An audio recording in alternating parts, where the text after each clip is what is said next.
have had an increase in enrollment. We've had an increase in completions. Our registry test scores went up.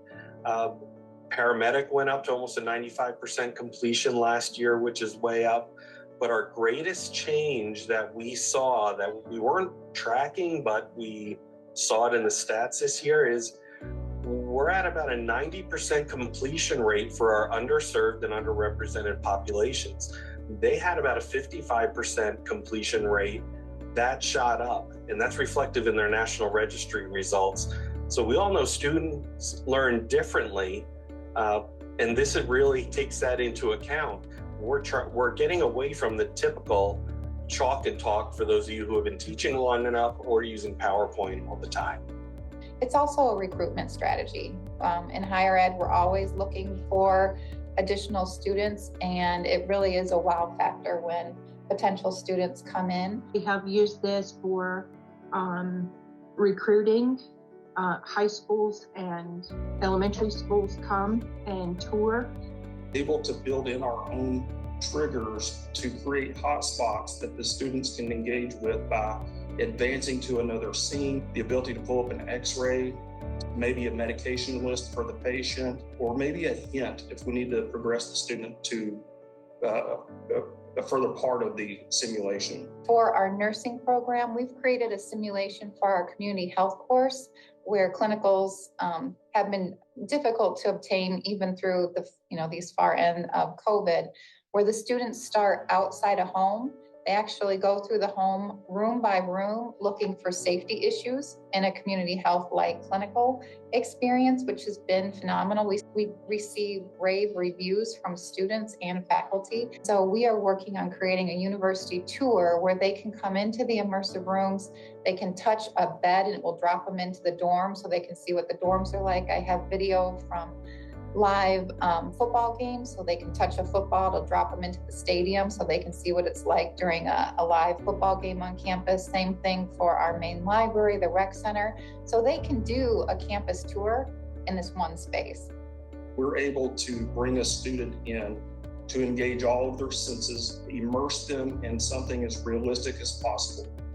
We couple the immersive lab with live cast mannequins. We couple it with I simulate products, and together that blend brings as real life experience to the student as possible. Currently, we have the whole host of life cast family from the baby all the way up through the geriatric female for our department, which has made a massive difference in the quality and the realism that our paramedics get to experience. We take simulation very seriously at Sussex County EMS, so seriously to the point where we just completed our first SSH accreditation. We're the first EMS agency in the world to have accomplished this, so it's pretty exciting that we were able to do that and have these mannequins be a very large part of that. Lauren Gardner in sales has really made a difference with making sure that we accomplish everything we're looking to accomplish with the products that we're purchasing, and really helped us with the customization of our mannequins. Nobody else out there can seem to meet the airway needs that we needed with our mannequins. We have the Echo masks as a part of our facility too, which really help with our live acting. We utilize iSimulate to engage with all of that.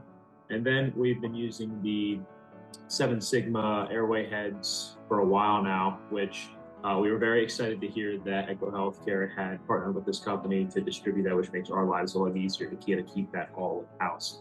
I think what really sets Echo Healthcare apart from all the other products that we've used, and we've used all of the major simulation brands out there, is the customer service aspect of it and the realism part. This company seems to get it, especially when it comes to EMS. Can't speak highly enough of Echo Healthcare.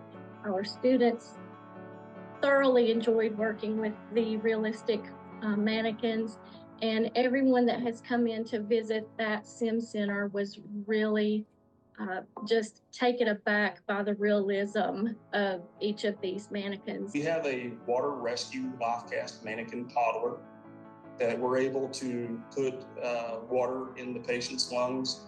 I'll usually get a water bottle and pour it on the floor and get the mannequin wet.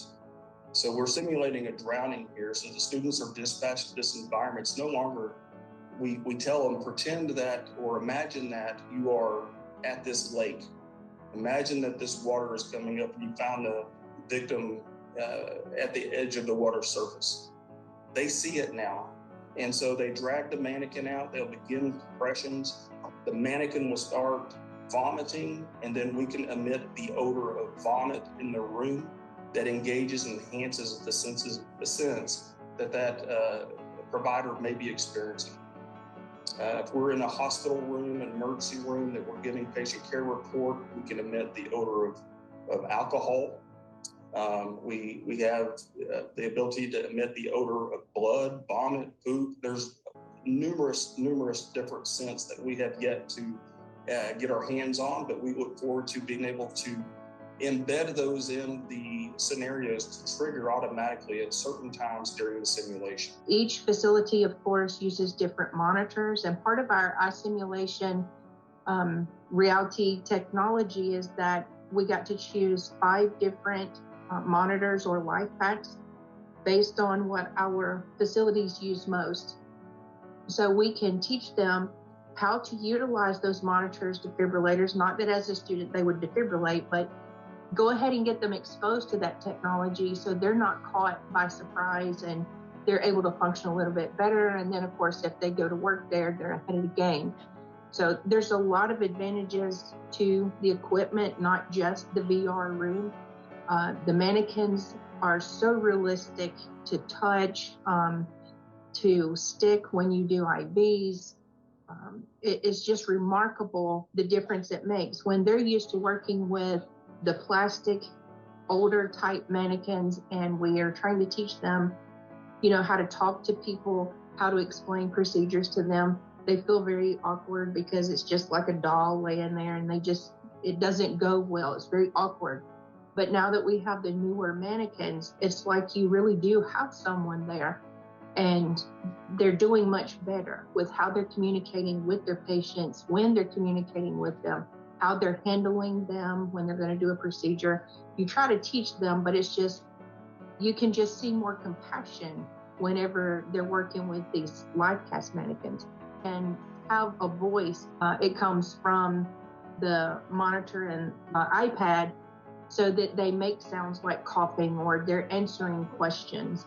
It does simulate pacemaker. It does simulate defibrillation. It gives the charging sound. It shows you the electrical wave as soon as you discharge that electricity.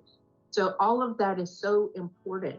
It's just wonderful, and I can't say enough good things about it. I'm very happy that we got this technology, and I wish we had more than one room.